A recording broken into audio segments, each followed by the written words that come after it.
श्रवण कुमार की सच्ची कहानी, जिसने दुनिया दिखाई, जिसने चलना सिखाया, जिसने झेली इतनी मुसीबत और पूरी की मेरी हर जिद।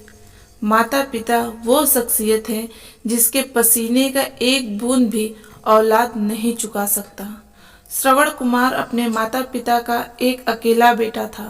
श्रवण कुमार बहुत ही सच्चा और नेक दिल इंसान था। उसके माता पिता बूढ़े, लंगड़े और अंधे थे। उनके माता पिता भगवान की भक्ति में लीन रहते थे। श्रवण कुमार अपने माँ बाप के साथ एक झोपड़ी में रहते थे। सभी बहुत खुश रहते थे। श्रवण कुमार सांसारिक मोह माया से दूर अपने माँ बाप की सेवा में लगे रहते थे। वह दिन रात अपने माँ बाप की सेवा करते। वह अपने माता पिता का पूरे मन से सेवा करता था।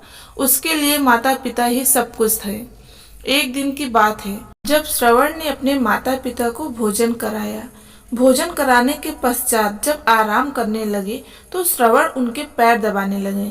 श्रवण ने कहा, आज कुछ लोग तीर्थ यात्रा पर जा रहे थे।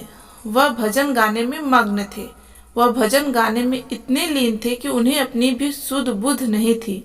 श्रवण के पिता, काश हमारी भी आंखें होती, हम भी तीर्थ यात्रा करने जाते। श्रवण की माता, क्या कहते हो आप? अपने भाग्य को सराहो, हमारा बेटा हमारी आंखें हैं। फिर श्रवण कुमार ने उसी समय मन में ठान लिया कि वह उन्हें तीर्थ यात्रा अवश्य कराएंगे। दूसरे ही दिन श्रवण ने एक बांस के पेड़ की मजबूत शाखा ली और उसके दोनों सिरों पर मजबूत रस्सी की सहायता से दो बड़े आकार की टोकरियां बांध ली और एक कांवर बना लिया। फिर शाम होते ही उसने माता पिता को कहा कि मैं आप लोगों को तीर्थ यात्रा पर ले जाऊंगा, लेकिन उनके माता पिता ने बहुत मना किया। श्रवण, मैं आप लोगों को कोई तकलीफ होने नहीं दूंगा। राह में आपको कोई तकलीफ नहीं होगी। अगले दिन वह सुबह माता पिता को कांवर पर बैठाया और ईश्वर को याद करके अपनी यात्रा शुरू की। सारा गांव उसे मन ही मन आशीर्वाद दे रहा था। राह में जो भी देखता उसकी आंखें भर आती। वह खेतों, झाड़ियों और जंगलों को पार करता गया। उसने रास्ते में बहुत सी नदियां और खाइयां पार की। वह पहाड़ की चोटियों को भी पार कर गया। पवित्र नदी गंगा और यमुना को पार किया। रास्ते में जो भी देवी देवताओं के मंदिर मिले उसके दर्शन करते गए। उसने अपने माता पिता को पवित्र नदी में स्नान कराया। श्रवण कुमार पूरे मन से उनकी सेवा करता, क्योंकि उनके लिए माता पिता ही भगवान थे। उसके माता पिता उसके इस सेवा भाव से बहुत खुश थे। उसके माता पिता ही नहीं, रास्ते में जो कोई भी देखता वो खुश हो जाता और सोचता, काश सभी माता पिता को श्रवण जैसा पुत्र मिलता। ऐसे ही कई महीने बीत गए। दिन भर माता पिता को लेकर यात्रा करता और रात को थकान मिटाता। एक दिन वह एक जंगल में आराम कर रहे थे। तभी अचानक उसके पिताजी को प्यास लगी और पानी मांगा।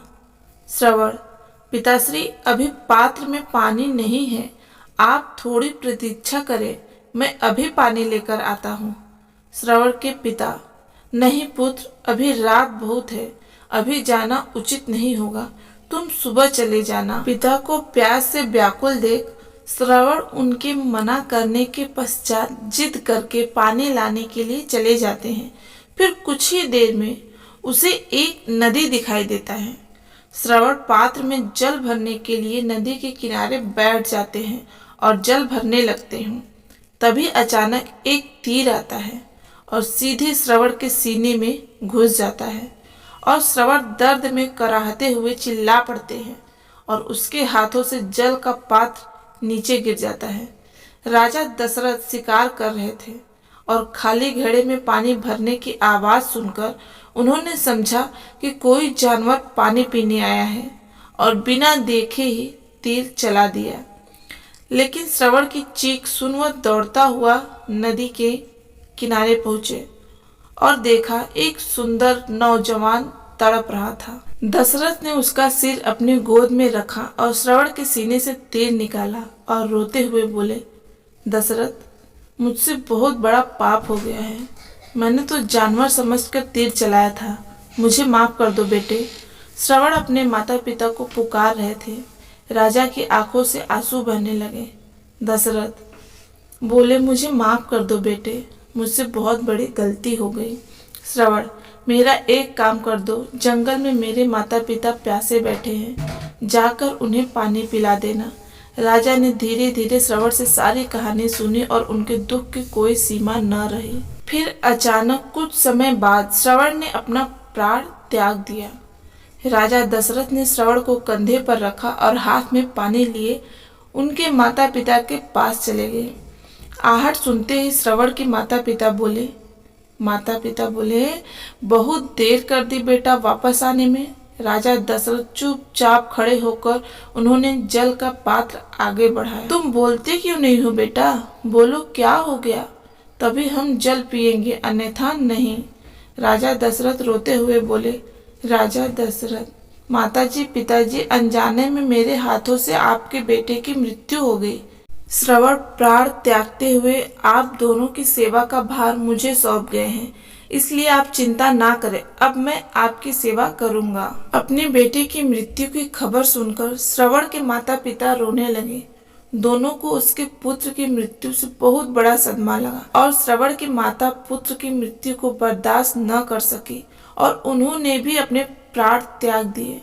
अपने पुत्र और अपनी पत्नी को मरता जान श्रवण के पिता ने राजा दशरथ से कहा, हे कुलघाती, तुम्हारी वजह से मैंने अपना पुत्र खोया और पुत्र के जाने के दुख में मेरी पत्नी भी मुझे छोड़ गई और मैं भी अब अपने पुत्र और पत्नी के बिना जीवित नहीं रह पाऊंगा। जिस तरह मैं और मेरी पत्नी अपने पुत्र से बिछड़कर मृत्यु को गले लगा रहे हैं, वैसे एक दिन तू भी अपने पुत्र के लिए तड़पेगा और तू भी इसी तरह अपने पुत्र को आखिरी समय में देख नहीं पाएगा और अपने प्राण त्याग दोगे। ये मेरा श्राप है। इतना कहने के बाद श्रवण के पिता ने भी अपने प्राण त्याग दिए। राजा दशरथ ने उनका दाह संस्कार किया। महल में आकर भी उनके मन में शांति ना मिली और आंखों में नींद न थी।